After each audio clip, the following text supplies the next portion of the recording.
Hey guys, it's me, Althazar, and welcome to another video. In this one, I'm going to be going over the chase cards for the upcoming Throne of Eldraine set, and they will be the rares, the uncommons, and the commons. So, let's get into it. The first thing that I'm really excited about with Throne of Eldraine is that we're going to be getting a rare cycle and a common cycle of lands that produce a specific gem color. And I really like this because those are some of the cards that I use the most. And I've been really bummed about Dominaria leaving standard because it means that we're losing a lot of our mono gem convert supports. And so this is giving us all of those back and then some. So all of them are going to have, when this support enters the board, if there are 5 or less of the color gem, convert 4 gems to that color, and then at the beginning of your turn, convert 2 gems to that color. And then they're also going to have an activate their own color gem to give some sort of effect. So the white one is, I think, potentially going to have some of the most use, some of the most power, along with blue and maybe green, because it's got activate 3 white to create a white human token. And the reason why I think that's so powerful is because if you wind up getting lucky and you pick up Harmonious Archon, the Archon is also going to be making the same white human tokens. And on top of that, because of the Archon's ability, those tokens are all going to come into play as 3/3s. Think of it kind of like as Divine Visitation, but not Angels and not Vigilant. So these two cards are going to work really well together, and this is going to produce you mana. This thing's going to be neutering your opponent's creatures, so it's just sort of really good all around. The blue one is going to give us card draw on activation. So for those of us like me who love Jace, Unraveler of Mysteries, the activate 2 blue to draw 2 cards is going to be really awesome.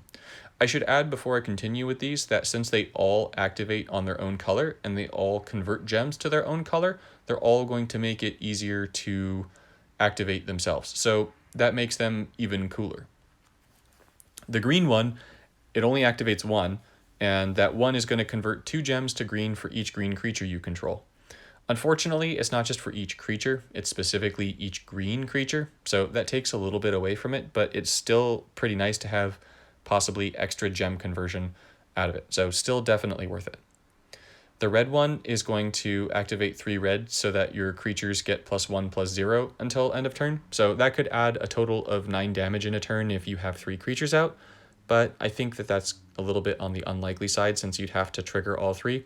And so the white one is giving you 1/1s permanently, whereas this is just giving you a temporary 1/0. So that's why I like the white one a little bit more. On the plus side, this one can be cast with 1 red gem match for either Koth or the M20 Chandra, and so that definitely makes this a really exciting card. And the last one is the black one, and I'm actually kind of disappointed with this one. So with this one, you activate 2, you draw a card and it gains half its mana, and then you lose life equal to the number of cards in your hand. I say that I'm a little bit disappointed with this one, even though it's giving black more card draw, because even though you're getting more card draw, you're also going to be losing life. And it could get pretty significant, especially since you're going to be losing that life every time you make the activation. And if you get a hand of like 5-6 cards, and you trigger both of those activations, you could be losing 11-12 health a turn, and that's pretty significant, unless you have something that's going to make you gain life back. So the black one, you can't just throw into every deck like you can with the other colors. You actually have to be a little bit more precise with it. Now, the next card is going to start our roll of the non-land supports, and I think that this is maybe the most important rare to get in the set, because this card is going to make a lot of the objectives in this game a lot easier. So when this creature enters the battlefield, return target creature you own to your hand. If that creature has legendary, it gains full mana. Otherwise, gain 4 life. I think that this card is really important to have because it's going to make it so that for any kind of cast objective, this is going to make that objective a heck of a lot easier. So if you need to cast creatures that have a certain power toughness or with certain mana costs or of a certain type or really anything or like under a certain power or toughness, you just make sure that you have a legendary that fits that mold, and then you just keep playing these, and you get the legendary back to your hand, it gets full mana, it gets replayed that turn, and you get the effect. Furthermore, you could use this in conjunction with any really cool enter the battlefield ability. So this card has a ton of utility, it's going to be really good, and honestly, you're going to want to get your hands on this one as soon as possible. If you wind up getting it on that first day, good on you, you're probably going to see a lot of use out of this card. Feasting Troll King is going to be for those food decks. So, as I said in the video about the mythics and the masterpieces, I'm actually kind of excited about the food. So, I mean, well, not that like I'm a hungry boy, but like just that the whole food mechanic and the different cards that have food or require food all seem kind of cool. So, this one is going to be especially good for players in the lower tiers, so like bronze and silver. It's going to be really nasty. So this card, when it enters, or not when it enters, when you cast it, you get to create 3 food tokens, and then when it dies, if you control 3 or more food tokens, destroy 3 food tokens you control, and return this creature from the graveyard to the battlefield under your control. This is so good for new players, because not only is it an 8/7 with Vigilance, but when it dies, let's say that your opponent has a removal spell, and so this thing comes out one turn, they remove it the next turn, it's going to eat its own food tokens. Eating those food tokens is going to give you 9 life, and then it's going to come back onto the battlefield and be an 8/7 again. Like, I mean, even just imagine this coming out against you and then that happening. So once you have a more significant collection, there are definitely easier ways of dealing with this thing. But if you're in a deck that's making a lot of food, this could be a really good card. Gilded Goose, I don't know if it'll be good or not yet, but the ability is really cool. So when this creature enters the battlefield, create a food token. Whatever. Activate 3 green. Create a food token, then convert X gems to green. X is the number of food tokens you control. So let's say that you are playing with a food deck. You've got 5 tokens down for food. You've got this thing down. You've got 3 activated green gems. You pop 1. That's going to go ahead and pop 1 being pop 1 of your activated gems. That's going to go ahead and convert 5 gems to green. And since the gems that are being activated are green, you're going to make a food token, maybe you'll trigger the next one, and bam, 6 more gems are activated or are converted to green. And then that triggers a third one. Another food token comes down.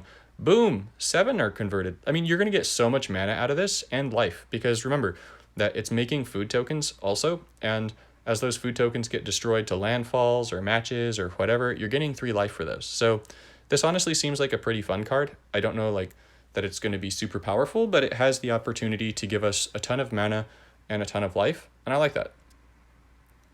Wandermare is another card that's going to be really great for players in like bronze, silver, and even into gold. So it's 11 for a 5/5, which is okay. But whenever you cast a creature or spell with adventure, this creature gets +2/+2. So if this card works as it says, then when you cast the adventure half of a card, this thing buffs +2/+2. You cast that adventure portion, you get the creature portion back to your hand, you cast that creature portion, and boom, this gets another +2/+2. So ideally, for each adventure card that you get in your hand, you're going to be getting +4/+4 to Wandermare. And on top of that, you're also getting both the spell and the creature version of that adventure card. So that's just a lot of tempo, a lot of card advantage, and a lot of really nice synergy that's going to buff this up. So this card will be really good for those lower tiers. If you're in Platinum, this probably isn't going to see a lot of play, but it's still a really cool card. Hushbringer is going to be great for very specific objectives. So this card has, whenever a creature enters the battlefield or dies, it is disabled until end of turn. This is the first card that we're getting that's going to disable cards that die, so creatures that die, so that those leave the battlefield effects don't happen. But it's also going to do it while also getting rid of enter the battlefield effects. So they are in the 3.9 patch. They're fixing it so that when things enter the battlefield, they properly do not get their trigger ability if they are disabled upon entering the battlefield. So Hushbringer is going to be a card that might save you in some sticky situations, or on like specific events, like on Zalfir Void, when Zalfir Void is going to be flickering everything and you're losing life. This is going to make it so that the Zalfir creatures do not get their enter the battlefield effects, and this thing has lifelink, so it'll help keep you in the game. So definitely useful for, at the very least, that one. Ironcrag Pyromancer is going to be the first of our resourceful cards. There are going to be a few in a row here. And I think that resourceful has the potential to be a pretty decent mechanic. So after the first card you draw each turn, each other card after that is going to trigger your resourceful up until you have met your resourceful number. So if you draw 3 cards in a turn, you'll get both of the resourceful buffs, boosts, whatever you want to call it, from triggers, I guess, from this Ironcrag Pyromancer. And so if you find a way to draw 3 cards a turn, you're also going to be doing 3 damage to any opposing target twice. So this is another one of those for like bronze, silver, and maybe into gold. This could be pretty useful because it's going to provide you with direct damage and reasonable removal. And card draw is pretty easy to attain in this game. So you just get some good card draw going and you put this in your deck and you start wiping things off the board. So pretty good. Improbable Alliance is my favorite of the rare resourceful cards. It actually might be one of my favorite of the rares, period, just because it's got some really cool synergy with some other cards. So resourceful 3, create a fairy token. So that means that on the second draw of your turn, you create a fairy. On the third draw of your turn, you create a fairy. And on the fourth draw of your turn, you create a fairy, right? So those 3 extra draws are each going to create another fairy. Now, if you pair this card with Season of Growth, that says that whenever a creature enters the battlefield under your control, draw a card, you just need a way to draw a second card each turn. And then if you have that way to draw a second card, you're then going to draw 3 more because you're going to make 3 fairies, and each of those fairies are going to draw you another card. So, yeah, pretty awesome, right? I mean, that's like drawing 5 cards a turn if you just have this and some other way of drawing cards. And on top of that, you're also going to be getting 3 fairies, and as an added bonus, it's got Activate 2, discard a card, then draw a card. So it's going to let you filter the cards in your hand to make sure that you're getting things that you want. So I think that this card could be a lot of fun and could actually be very decently powerful, especially if you have Season of Growth. Mad Ratter is going to really depend on what the plague tokens do. We don't know exactly what the rat plague tokens do, but if they're any good at all, then being able to make 3 more of those a turn with this thing is definitely going to be decent, right? So resourceful 3, so you get that second, third, fourth card draw, you make 3 rat plague tokens, and so depending on what they do, this could be a really cool card to have. Midnight Clock is a card that I see being really darn good in Jace again. So specifically Jace 2, because it's going to convert gems to blue, which we like. It's going to do so off of activated blue gems, which we like. I'm sorry, there's, sirens going past. But this is going to activate 3 blue, convert gems to blue, so those conversions may trigger further activations. And then this support reinforces. This support is an artifact, so it's going to help those new cards that are coming out that want artifacts with high support, or artifact supports with high shield totals. And then at the end of your turn, if this support's shield is 12 or more, draw 4 cards. Those cards gain full mana, then destroy the support. So in the early game, this is going to be converting gems for you.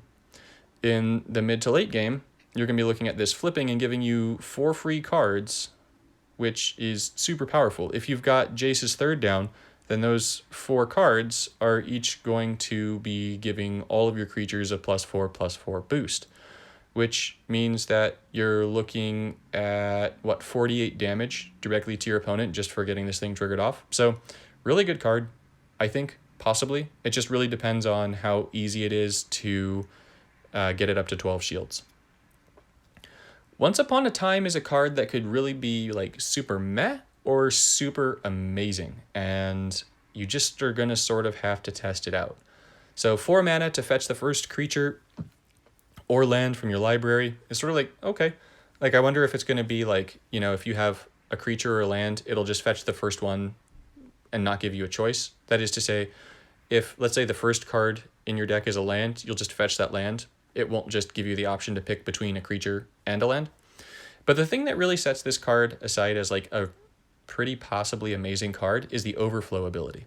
So the Overflow says that if you draw this card and it's the 5th or the 6th card in your hand, you can just go ahead, play it for free, and get the Overflow ability. So in this case, that overflow ability is going to be fetch the first creature or land from your library, and it gains 6 mana. So I really like this because it just makes it so that instead of drawing this, you guaranteed get a creature or land with mana for the overflow. So this could have a lot of potential to just like make your decks more consistent, and I like that a lot. Sir Farron the Hengehammer. This is another card that's really going to be powerful predominantly at the lower tiers of play, but could see some use in the higher tiers also. It's 9 for a 4/4. Whenever it attacks, the first other creature you control gets +X/+X until end of turn, where X is this creature's power, which makes it kind of like a reverse Tillinolly Skin Shifter, or whatever that card is. So you find a way to buff this creature up. Maybe it's going to be with equipment, maybe it's going to be with other supports or other like things that give it permanent buffs, and then it's going to go ahead and make your other creatures stronger, or I should say the first other creature you control stronger. So like if you use this card in conjunction with Krenko, Krenko should be the first other creature you control.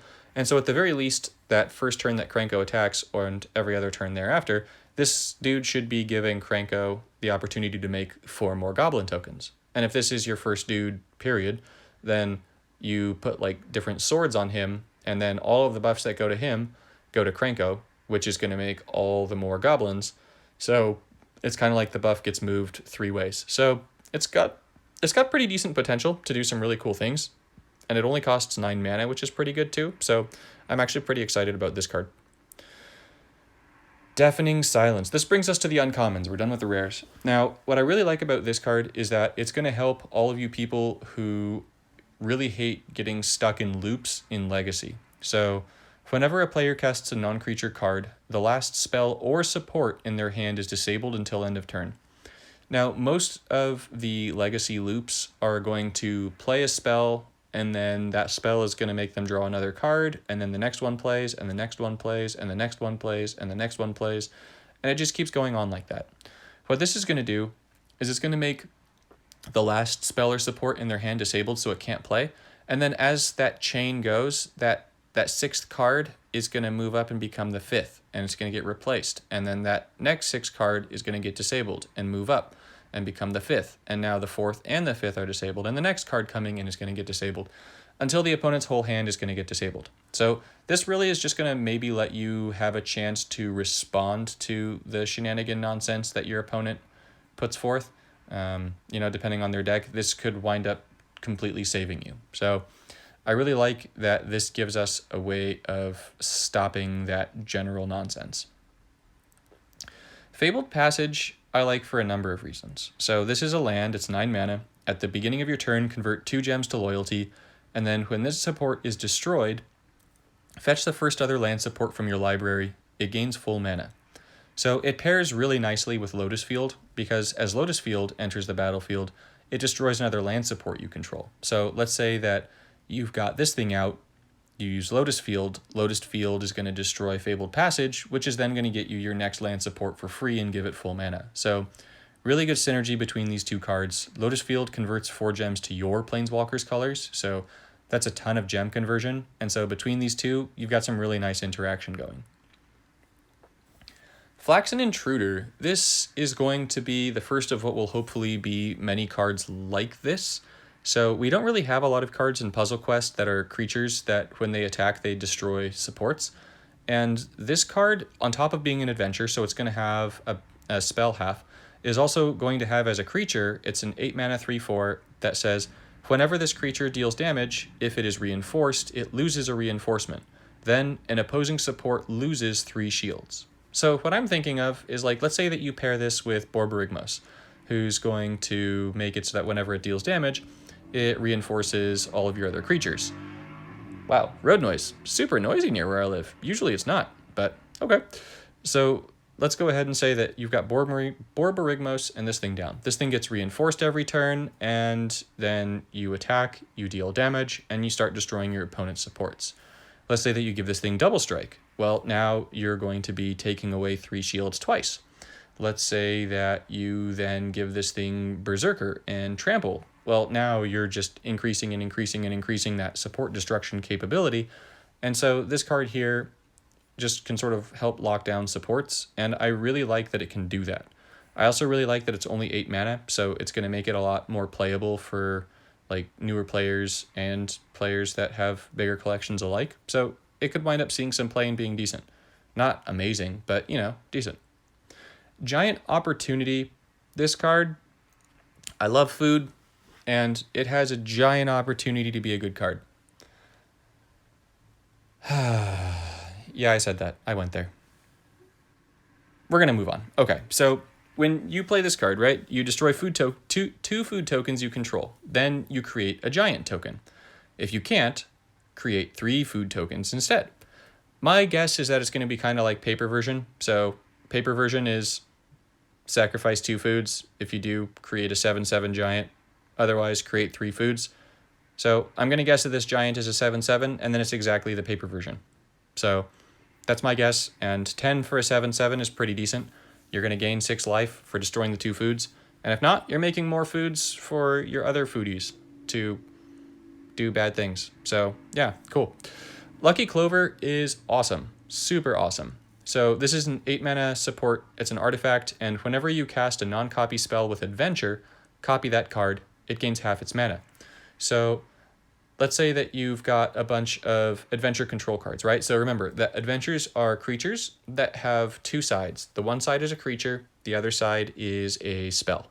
So you cast the spell for version of that card, then that card is going to return to your hand as a creature. And with Lucky Clover out, you're also going to get a copy of the spell. Now, what we don't know is if that copy is then, once cast, going to convert back into a creature in your hand. But let's take a look at this from both sides. One way, you've got 1 card, and then you get to cast the spell version of that 1 card twice, and you get a creature out of it. So that's 3 cards in 1 for having Lucky Clover down. The other way is you get to cast the spell twice and the creature twice, and that's 4 cards for 1 because you have Lucky Clover down, and that's for all of your adventures. So this card can give you an incredible amount of tempo, it can give you an incredible amount of control possibilities, and it gives you an incredible amount of board presence with your creatures. I love what this thing has the possibility of doing. Either way it works, it's going to be a really good card. Oathsworn Knight is a card that's really going to be more for newer players. So it's 9 mana for a 5/5 with Berserker and Prevent Damage, which is pretty solid. And it's a knight, so ideally you've got some way of giving this thing first strike. But whenever this creature prevents damage, it loses Prevent Damage for 3 turns and gets -2/-2.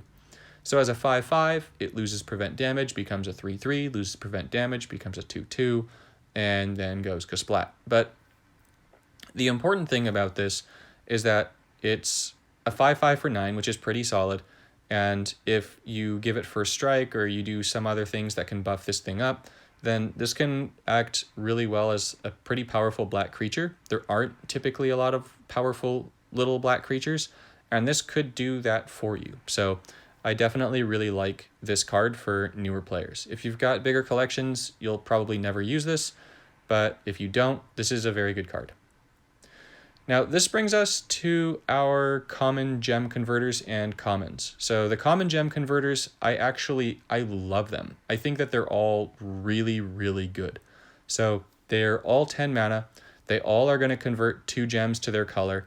And then they all have, when this support enters the board, if there are 8 of this land's colors, do X. So the green one is going to make 2 food. And yeah, that's pretty decent, right? I mean, you're getting a land, and that land is also going to give you 2 supports that can gain you 6 life and serve as a catalyst for your other food cards. So making sure that you have 8 or more green gems is going to be pretty easy, especially since, once you get one of these things out, it's going to be converting gems for you anyways. So super good card. This one is the white one, and the white one is going to permanently buff a creature you control by 2, so 2/2, which is decent. Like, it's not game breaking or anything. It doesn't have the same potential power level as the green one, but it's still really good. Like, why not? It's converting gems and buffing your creatures. The red one is kind of fun in that it's going to make 3 dwarf tokens, so it's converting to red. It's 10 mana, so just the same thing as the rare one. Both Koth and M20 Chandra, 1 red match, they can play this. and then you get the gem conversion, and you get the 3 little dwarves. Wrong number, but, you know, still good. The blue one does blue things. So this one's going to pick one of the first 4 spell cards from your graveyard, and you get that back to your hand. So, you know, pretty decent. It gives you spell recursion, and that's always nice. And it's converting gems to blue. And then the black one is going to do black things. So it's going to return creatures from your graveyard to your hand so that you can play them again. So also pretty decent in that it's a gem converter, and most of our gem converters just convert gems. But these all give us an extra secondary ability that will ideally be pretty useful. So I really like these common lands. I like them a lot. Now, this is really just for like newer players, right? So when you first start out the game, you start out with Nissa, and Nissa doesn't really have any ways of destroying creatures, and the cards that are available in green don't really give you a lot of removal options. This makes it so that you can turn a creature into a vanilla 3/3. It loses all of its abilities.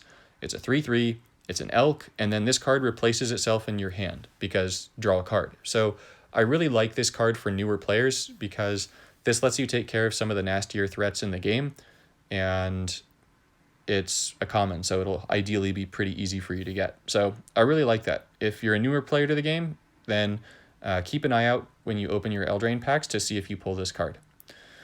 Righteousness, I think, is the last common. Yeah, it is. So Righteousness is the last card in this list.